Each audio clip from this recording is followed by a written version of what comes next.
فردا خیلی دیگه عازم سفری به ژنو برای اون سخنرانی تو سازمان ملل. آره یه خبر میدم در صورت چه خبر. بعد از این برنامه سخنرانی تو سازمان ملل رفتیم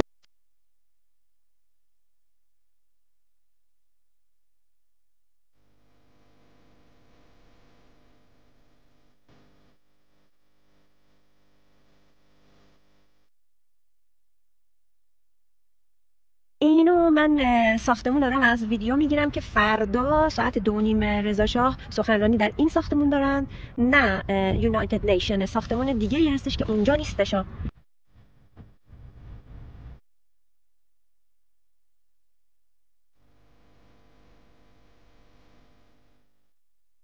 فردا خیلی دیگه عازم سفری به ژنو برای اون سخنرانی تو سازمان ملل.